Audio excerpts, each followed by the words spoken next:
Libya के पूर्व तानाशाह शासक रहे कर्नल मुअर्रर अल गद्दाफी का बेटा रहस्यमय ढंग से फिर से दुनिया के सामने आया। अब इस बेटे का कहना है कि वो युद्धग्रस्त देश लीबिया को चलाना चाहता है। उसने लीबिया में राष्ट्रपति चुनाव में अपनी दावेदारी की संभावना से भी इनकार बिल्कुल नहीं किया है।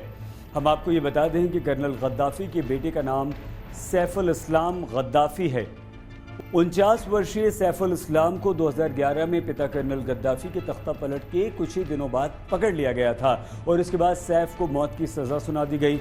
अभी तक कई लोग सैफ को मृत मानकर चल रहे थे कि सैफ की हत्या कर दी गई है। गौरतलब है कि 2011 में ही लीबिया की राजधानी त्रिपोली पर विद्रोहियों ने अपना नियंत्रण कर लिया था और उसके बाद तानाशाह शासक कर्नल गद्दाफी की पीट कर हत्या कर दी गई थी।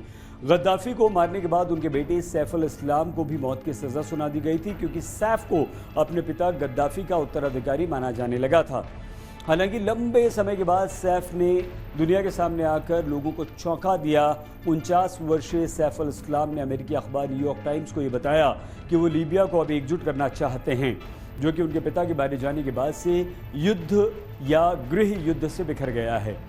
सैफ ने कहा कि मैं 10 साल से लीबिया के लोगों से दूर हूं, लेकिन अब अतीत में लौटने का समय आ गया है।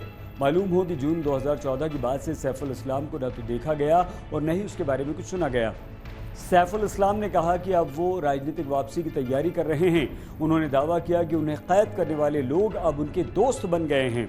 हालांकि सैफ द्वारा लीबिया की राजनीति में किसी भी संभावित वापसी को बाधाओं का सामना करना पड़ेगा, लेकिन कर्नल गद्दाफी के ब्रिटेन में पढ़े लिखे बेटे सैफुल इस्लाम का कहना है कि वो देश को एकजुट करने में ज़रूर सफल होंगे। सैफुल इस्लाम को 2016 में रिहा कर दिया गया था, लेकिन सार्वजनिक रूप से उसे कभी देखा नहीं गया, जिससे अटकलें लगाई जा रही थी कि या तो वो मर चुके हैं या उन्हें कैद कर लिया गया है। उनके पिता कर्नल गद्दाफी ने लीबिया पर लंबे समय तक शासन किया।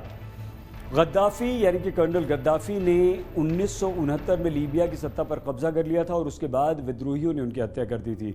उन पर वैश्विक आतंकवाद के प्रायोजक यानी कि स्पॉन्सर होने का आरोप भी लगाया गया था।